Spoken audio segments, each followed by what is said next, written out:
Welcome back to my channel and good morning সবাইকে। তো সকাল সকাল চিয়া সিডস ভেজানো ছিল, সেটা খাওয়ার পরে ডাবের জল খেয়ে নিলাম। আস্তে আস্তে আমার শরীরটা খারাপ হতে স্টার্ট করছিল, তাই জন্য তো সকালবেলা ব্রেকফাস্ট কমপ্লিট করলাম রুটি পটল আলুর তরকারি দিয়ে। তারপরে বেরিয়ে পড়লাম দিদির দোকানে যাওয়ার জন্য, কারণ সেদিনকারে অনেক কাজ ছিল, কারণ পুরো পেটির মাল এসেছিলো আইসক্রিমের। তো ওটারই সব পুরো ঠিকঠাকভাবে গুছানোর ব্যাপার ছিল। আর কাজ করব, কাজের মধ্যে কোনো ব্যাঘাত ঘটাবো না আমি, এটা তো হতে পারে না আর কি। যাই হোক, তো হাত কেটে বসে রইলাম। তো তারপর আস্তে আস্তে জ্বর আসছিলো, তাই জন্য মাথা ফাথা ব্যথা করছিল। তো তাই জন্য সেদিনকার ভাবছিলাম যে তাড়াতাড়ি দোকান বন্ধ করে চলে যাব। তো সেটাই করছিলাম। তার আগে দেখলাম এই পাখিগুলোকে সব বন্ধ করে রেখেছে। পাখি না খাঁচায় আমার ঠিক পছন্দ হয় না। তোমরা কারা কারা একমত অবভিয়াসলি কমেন্টে জানিও।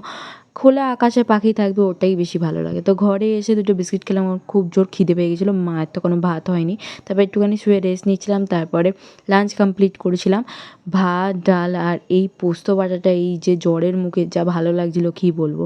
তারপরে ফ্রুটস খেলাম, মেডিসিন নিয়ে নিলাম। সন্ধ্যের দিকটা একটু গরম কিছু খেতে ইচ্ছা করছিলো, তাই একটু হরলিক্সগুলো খেয়ে নিলাম। তারপরে আরেকটা কাশির জন্য ট্যাবলেট দিয়েছিলো, ওটা খেলাম। তারপরে গেছিলাম চিকেন চাউমিন আনার জন্য, কারণ হচ্ছে আমি তোমাদের আগের ব্লগে বলেইছি, যারা দেখেছো তারা জানবে যে আমাকে চিকেন দেয়নি আগের দিন, তাই জন্য আমি পরে গেছিলাম।